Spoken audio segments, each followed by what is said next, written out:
Hi, welcome to the channel. The story of King David is a particularly fascinating one. Most people have a fairly rough understanding of a lot of the important details of David's story, that time he killed a giant, his kingship, the wars he fought, that kind of thing. But the full extended story, the whole thing, with the additional anecdotes from commentaries or traditions from the Talmud, paint a much fuller and more vibrant picture as to what went down, and it is exceptionally interesting, so without any further ado, this is the complete story of King David. Although, before you get into the actual life of King David, it's helpful to have a pretty good understanding of A, the regional conflicts and history of the area he lived in, being the newly formed land of Israel in about 1000 BCE, and B, the current king of said region, King Saul, or King Shaul in Hebrew.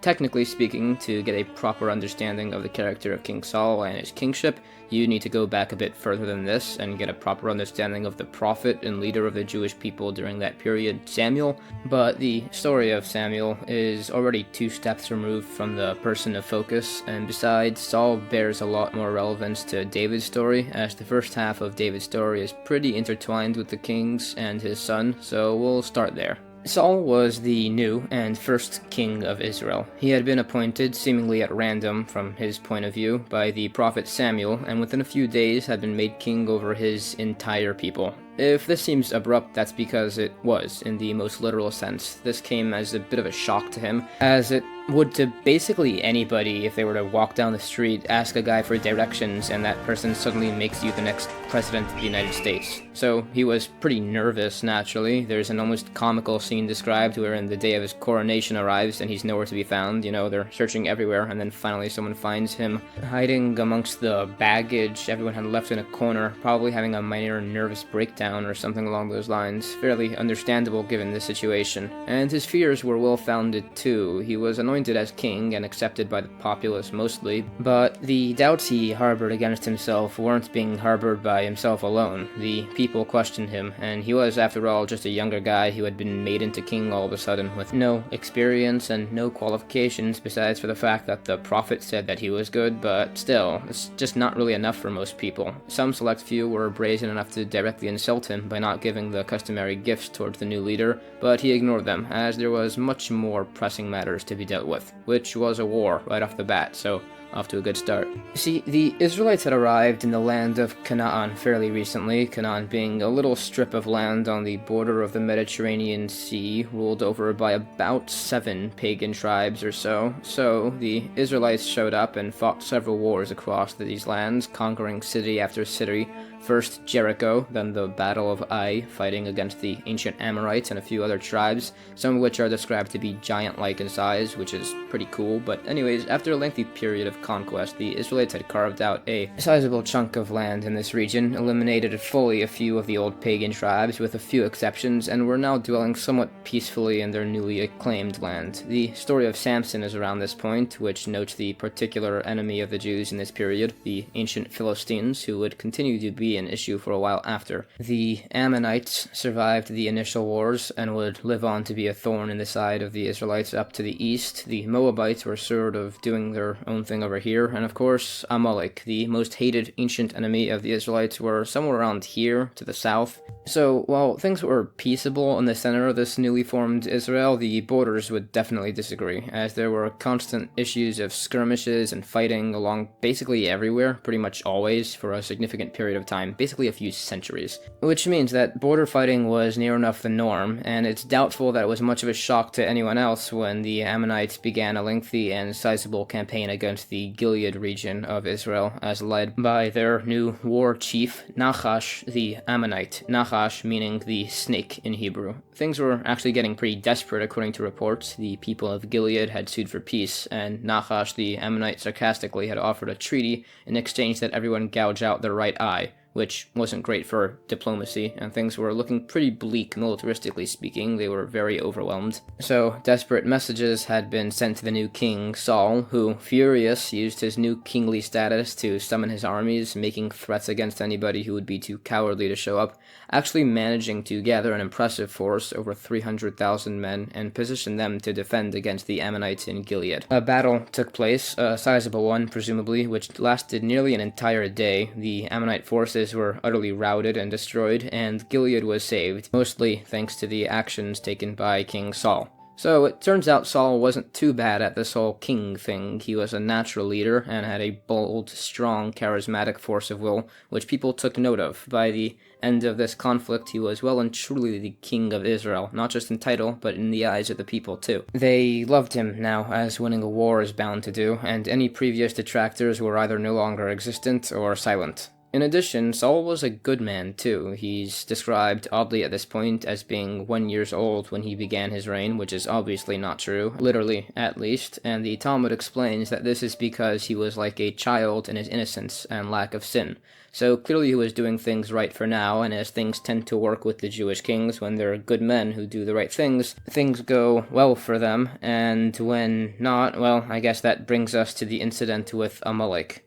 A few years had passed. Saul was well and truly far into his kingship now. He, with the help of his son, Jonathan, had just finished remaneuvering his armies after dismantling an attempted attack from the southern Philistines, which was pretty impressive, as his armies at this point in time didn't have any weapons, as the Philistines had, in their attacks, made a point in destroying any and all blacksmithing shops and forges, and basically anybody who had the capabilities of doing metalwork, which created a massive shortage of weapons, which is always going to be an issue when you're fighting, 5 wars at once. And at this point in time, there was basically just no weapons left. In fact, it says that this war was fought with literally pitchforks in place of spears and axes in place of axes. Whatever, you get the idea. They didn't have proper weapons. In fact, it says that the only 2 proper swords to be found in the entire army were with Saul and his son, but fortunately, thanks to Saul's incredible leadership capabilities and a surprise attack launched by his son, Jonathan, which caused chaos in the Philistines' encampment, they were able to drive them back and win the day. But still, he had to manage his forces against the Ammonites, who were becoming an issue yet again, the Moabites, the Edomites, the kings of Zobah, and soon enough the Philistines yet again,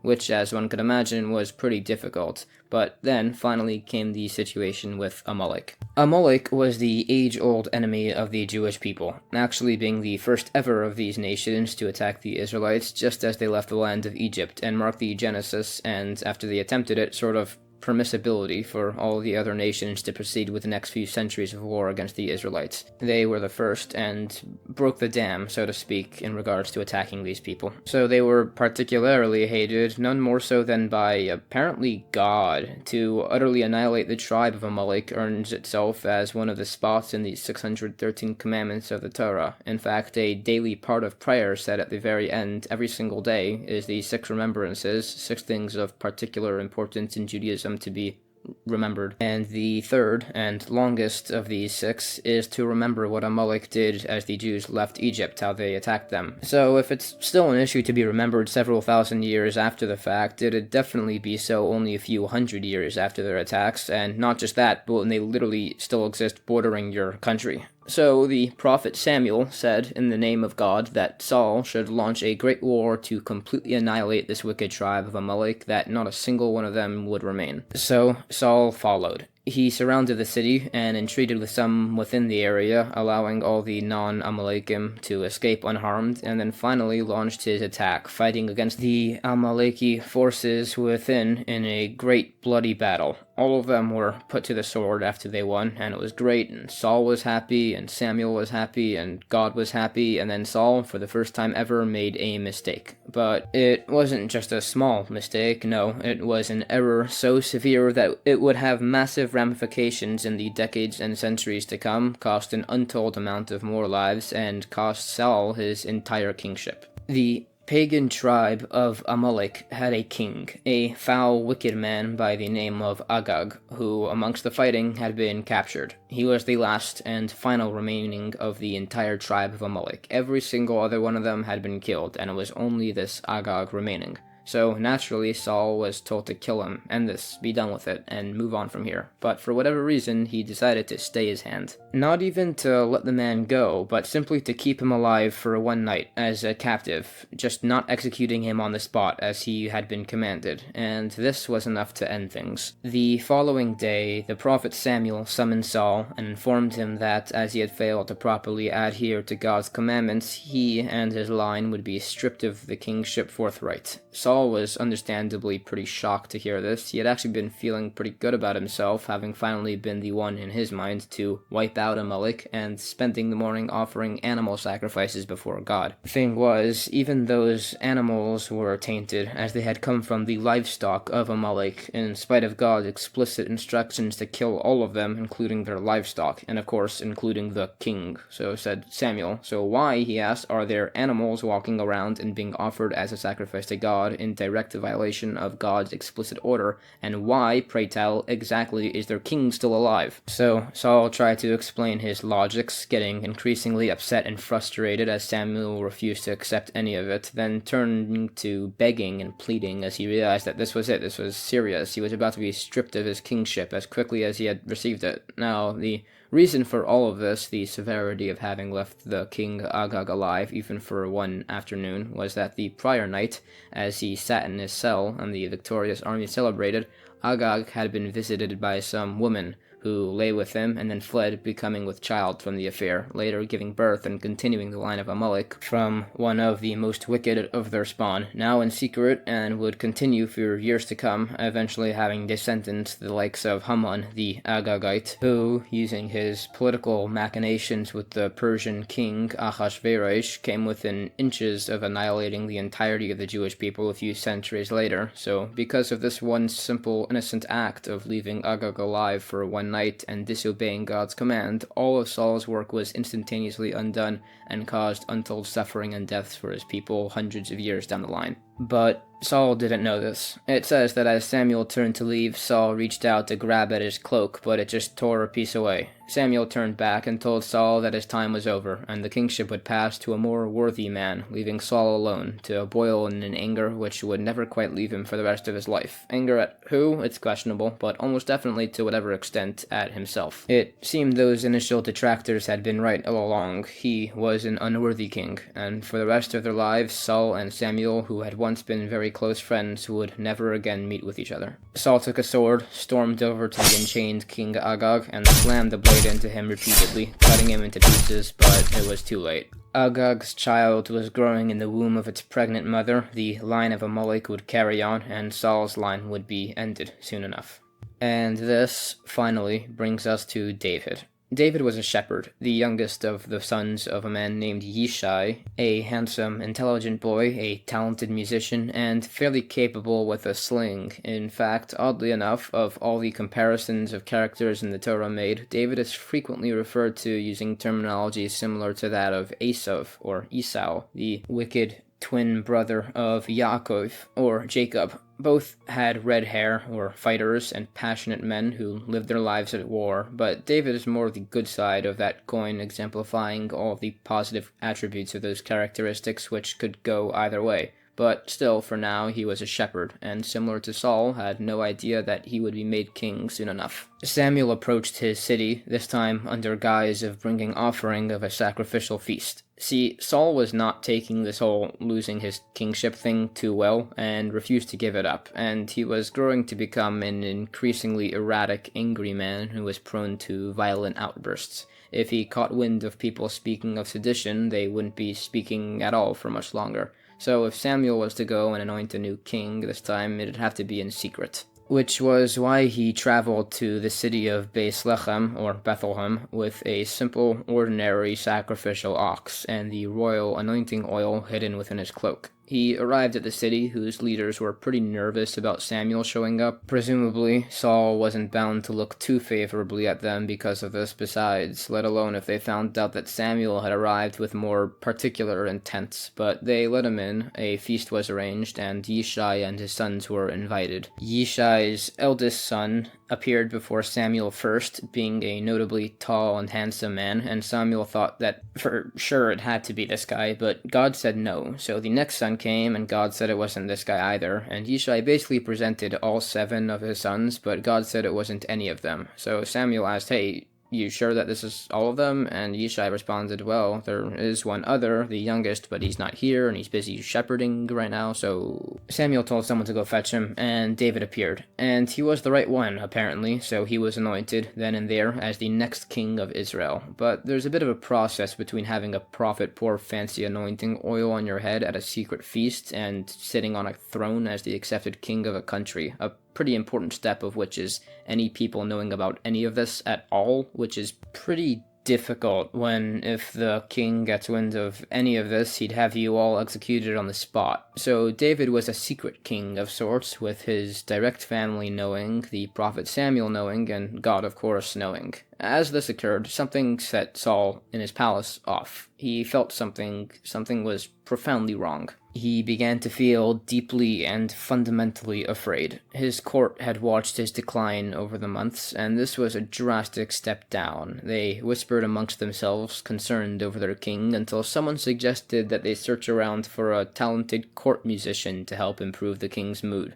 The king agreed, and someone recommended a nice young shepherd from Bethlehem, who had just come back from a bit of an odd sacrificial feast, who was remarkably talented at playing the harp.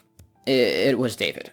So he was summoned, left his family laden with gifts, and king met king in their halls, one ailing on his throne, and the other in secret playing his harp. They talked for a while, and Saul took quite a liking to the precocious boy who, on top of helping calm his mind greatly with his music, was a natural fighter too, and made one of the king's arms-bearers. In fact, it was probably around here when David met the king's son, the prince, Jonathan, wherein they would soon become fast friends, which was just in time too, because over the years the Philistines had reorganized their forces from their last crushing defeat at the hands of Saul in his prime, and were far greater in size and strength than ever before, now led by a massive giant of a man dressed in tons of burnished bronze armor, wielding a massive war spear, whose legend spread fear throughout his enemies' ranks, by the name of Goliath. He was a terror on the battlefield, skewering anyone within range with his spear, cleaving them in two with his sword, or simply crushing them to a pulp against his massive, gauntleted fists. His forces rallied behind him, they shouted his name, he was their champion, and he would march behind his shield lines, mocking the Jewish forces, taunting them to bring out a champion who could stand against him, saying that if their champion could defeat him in single combat, they would all lay down their arms and surrender, but if their champion lost, well, the less said about that, the better. The Philistine forces pushed back the Jewish ones day after day, slowly advancing on their lands. The king, Saul, was nearly impotent against this threat, and his legendary conquests during the First Philistine War, in spite of being only a few years ago, were now like a faint dream. Thousands were drafted and pressed against the encroaching meat grinder of the Philistine forces, and yet on they advanced, becoming a graver threat day after day. In fact, David's 3 oldest brothers were drafted into the war effort, so David took permission to leave his place at the king's side to visit the front lines and bring food and supplies to his siblings. He traveled a whiles and reached the war encampment to drop off the supplies, meeting with his brothers, and saw the daily routine of the giant Goliath doing his little charade, demanding a champion fight against him. David asked what was going on, and the situation was explained to him, which upset him as much as any of the other soldiers. Although his oldest brother got mad at him for hanging around here trying to play soldier and told him to get back to safety at home, which he did, but that image of the beleaguered Jewish forces and the mocking, jeering Philistine armies never left him all the while, least of all that man, that giant Goliath. David returned to the king and told him the situation, but added a bit to his report, that he, David, would like to join the army and fight against the Philistines. The king laughed at this bit of foolishness. The kid had been a shepherd all his life, had been training with proper weapons for maybe a few weeks at most, and had entered a battlefield for the first time a few days ago. It was an understandable piece of hot-headed foolishness, but a piece of foolishness besides. But David, ever a brash young man, insisted, saying he had fought against wild animals as a shepherd and survived with God's help, and this, with God's help, would be no different. So Saul, presumably with a touch of sadness for his bold young court musician that he had so taken a liking to, told him to go, and that God would be with him. But he would give him a fighting chance, at least. He had his own personal armor given to the boy, and his sword, but when David tried to walk around wearing it, he found that he just couldn't figure it out, kept tripping over the weight, and he couldn't quite figure out the whole sword and sheath thing, so he decided to go with what he was used to. No armor, just his clothes, a staff, his shepherd's sling, and a few selected stones. And he traveled and met back up with the forces, who had been pushed back even further. Things were looking grim, and the Philistines had become downright cocky. So David managed to squeeze his way to the front, and the Philistines took notice of him, which they found to be pretty amusing. A boy, handsome and delicate, a court musician with no armor holding a staff and a slingshot. It was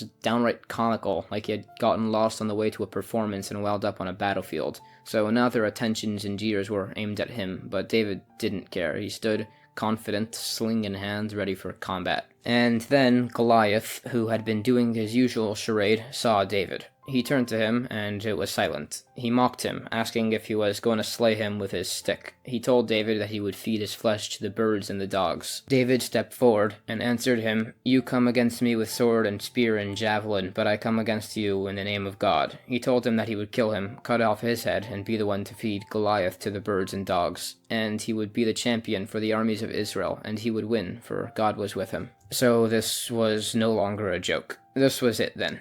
Goliath sneered and stepped forward in front of his ranks, as did David, who selected a stone and placed it in his sling. And then Goliath charged, sword in hand. David took his sling, whirled it around in his hand, and waited. Goliath ran, closing the distance between them, and then, when he was just within striking distance of David, David released a stone. It flung out of the sling like a bullet, shot precisely aimed towards Goliath's helm, and slammed into his forehead with a sickening crunch. Goliath toppled over, his momentum carrying him face down at David's feet. It was silent. David stepped around the body, lifted up Goliath's massive sword, hoisted it over his head, and brought it cleaving down, separating Goliath's head from his shoulders. Both armies were well and truly stunned now. And then David stepped forward, took the head, and hoisted it high into the air. The tension broke then. The Jewish armies let loose a victorious roar and charged into the shocked Philistine forces. They barely put up a resistance. It was a victorious day. With this, the armies were able to push the Philistines all the way back from whence they came, and David was brought back holding the head of the giant as a hero before the king. Yonasan, the prince, was thrilled to see his friends come back safely, and they celebrated, as did the people, and as the streets paraded and cried at David's victories and how he had surpassed even the king himself in his might, and the name David rang up and down all of Israel, Saul took note and began to feel jealous. Yonasan and David were best friends now, well and truly. They made a pact of friendship. David was put in charge of the king's forces and was remarkably successful in his every endeavor, and Yonasan gifted him with his bow, sword, and belt. But the king felt no such love, and the next day, when he got into one of his moods, he took a spear and threw it at David, who was playing music in the corner, nearly impaling him against the wall, and only missing because David jumped away in time. They all tried to brush the moment off, making it as if it was a simple moment of madness that had taken hold of the king, but the tension was palpable, and David got out of the palace fast, no longer a musician. Now he was a general entirely, and led thousands of men in successful combat engagements. The people of Israel all loved David, and Saul's fears and anger had turned to outright dread. So he decided that this up-and-coming general would have to go. He had a daughter named Michal, who loved David, and Saul offered David to marry the princess, so long as he returned with proof that he had single-handedly killed 100 enemy Philistine combatants, and also arranged for the people of his court to spread rumor to David that the king had forgiven him and wanted him as his son-in-law, which I'm sure Yonasan would have been thrilled about to hear. Now, the idea was simple. It's generally pretty unlikely that someone gets sent out to kill 100 enemy combatants and live to survive such a quest, but a short while later, David returned having killed 100 plus an additional 100 just because he was that good. So, David and Michal were happily married. Yochanan was thrilled, and the king silently fumed on his own. So he turned to outright treachery. He began to ask members of his own court if they could maybe arrange for David to have a little accident of a sort. even going so far as to ask his son, Yonasan, which was probably the last person he should have gone to, because Yonasan immediately went over to his best friend and told him the bad news that they had long suspected, that the king outright wanted him dead, and would be attempting to facilitate that by his own hand now. Yonasan begged on his friend's behalf, listing all the great things that David had done for the king and his armies, as David prepared to flee if necessary, but the king calmed down and relented, and David was sent back out to fight more wars against the ever-reforming Philistine offensive, and he became even more successful, and the people loved him more and more. And then finally, one day, as David was visiting the king, playing the harp like old times, Saul threw another spear at David, who fled for the last time. So Michal, David's wife, helped David escape that night as messengers came knocking, helping him out a window and putting a fake dummy in bed, which he claimed was David, and that he was feeling pretty sick lately. That held them off for a while, until Saul just outright ordered it. Soldiers came to David's house, commanded to arrest and then execute him, but when they came, they found lumps of cloth and straw under a blanket, a defiant princess, and one missing general. Michal saved her own life by telling the furious king that David had forced her to help him, while David snuck out of the city and met back up with the elderly prophet Samuel, who informed of all that had transpired. In addition, Yonasan met up with him in secret here and affirmed that he would help David at any cost, even to his own life, but he still wasn't certain that his father would try to kill David. So he went home in time for a festival meal, wherein Saul was asking people where David had gone and why he wasn't at his place at the meal. Yonasan tried once again to defend his friend, but the king completely freaked out, started ranting and raving, insulting his son, Yonasan's mother, and shouting that Yonasan had betrayed him and sided with the enemy, before throwing a spear at him. Yonasan left in a rage, and arranged a secret message to David's hiding spot, that it was true, the king had completely lost it and wanted him dead. So they met again, they hugged, and parted ways. David was on his own now, and the king would be hunting for them.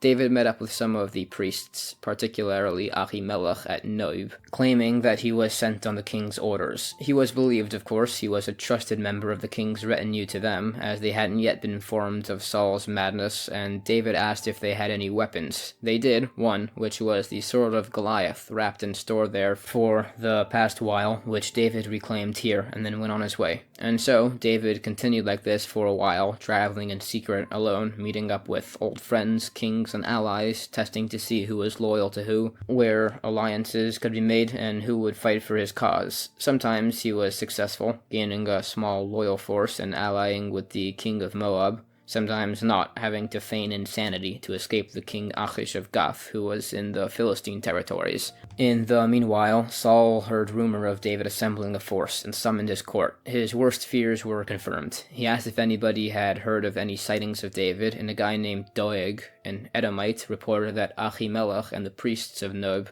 had given him food and lodging and his old sword. He summoned them all, questioned them, and when he heard that it was true, ordered them to be all executed. But Saul's soldiers refused. This was too far. The king rambling madly about traitors and betrayal was one thing, but executing nearly 100 innocent priests was a step too far, so they refused to carry out this order. But Doeg had no such qualms, and he massacred the lot of them on the spot, Ahimelech and 85 other priests, before traveling back to Nob and putting everyone there to death. But one man escaped, Ahimelech's son, Eviasar, who fled to David and joined his cause. So now David had warriors on his side, and the priestly caste too. And David's first act of war, as leader of his little sedition, was not against King Saul and Judah, but actually to save a city which the Philistines were raiding at great risk to his own minuscule forces. And after they won, those forces were expanded, adding to their ranks the soldiers and men who he had helped save. And that's how things went for a while longer. David and his encampments traveling around, helping people where they could, and barely escaping whenever Saul sent out hunting parties to track down and destroy the rising threat of David. One time, David and his forces were hiding in the caves and hills of an area, when a force led by Saul himself entered it and camped there beside the caves where David and his men hid. Saul entered one of the caves alone for a brief reprieve and to use the restroom, and as he did so, David snuck over to him in the darkness, drew a knife, and cut a corner from the hem of his cloak, before retreating back into the cave. David's men asked him why he didn't kill the king then and there, as they could easily ambush the troops from their location and have this all done and dealt with here and now, but David refused and told them off for having such vile ideas. Instead, as Saul and his men regrouped and turned to leave, David stepped out of one of the caves, bowed to the king, and begged him to listen, saying that he never wished him any harm, and had the piece of cloth as proof that while he could have ended things right then and there, didn't care for any of that and wanted peace between them. Saul saw David then, for the first time in quite a while actually, and was overcome with emotion, and wept, realizing he had been wrong all along, and in truth he had been lying to himself for all these years. He admitted what they both knew before everyone, that the kingship would have to pass on to David soon enough, and he only begged that David not wipe out his descendants or his line while they were still around. So he was appointed back to his old station, much to the joy of Yahweh's son. Samuel died around this point, which was sad, and David took a few new wives, a woman named Abigail, who had helped him and his troops with food and supplies this one time, and two others, while Saul had Michal, his previous wife, remarried during this whole period to some other guy named Palti, son of Laish. And although Saul had forgiven David and accepted him back, after a while, it began to become tenuous at best, so David thought it would be prudent to go towards the land of the Philistines, where Saul was unlikely to take issue with him. He stayed for a while with that King Achish, who he had once feigned insanity before, and made it as if he had betrayed Saul and was fighting for the Philistines, sending his small forces against areas in Israel, while in secret would send his men to destroy Philistine encampments and strongholds, leaving no survivors to report back to the king that David wasn't actually loyal to them, and betraying him every time he sent out his soldiers. Unaware of all this, King Achish thought David was his stalwart ally, and elevated him to be his personal bodyguard, and then sent a massive force he had been gathering over the years against Israel, perhaps even bigger than Goliath's from that while ago. Saul was terrified. He had no one left, and the prophet Samuel had passed earlier, so he resorted to traveling to a woods witch in secret and asked her to do some necromancy to summon the prophet back. She did so,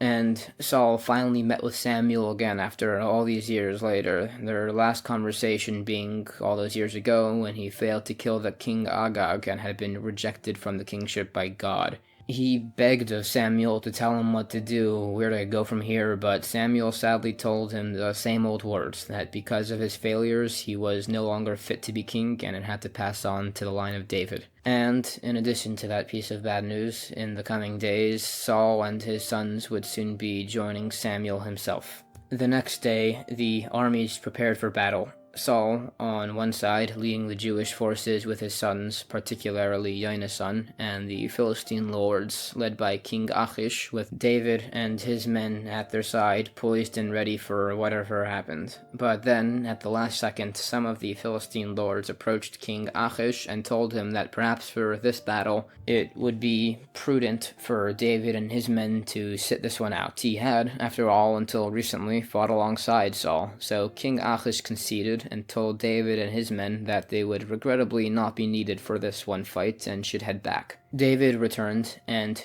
two great battles happened simultaneously. The third great Philistine war began, Saul and his sons leading their forces against King Achish and his assembled lords, and David, upon returning home, had found that his wives and men had been taken captive by the newly formed Amaleki tribes, and he rushed to pursue them with whatever remained of his forces. He and his men chased after them all day. Some escaped, of course, but the rest were killed, and the captives, including David's wives, were all saved. It was a good day for David and his men, and they were victorious. Not so for Saul and his armies.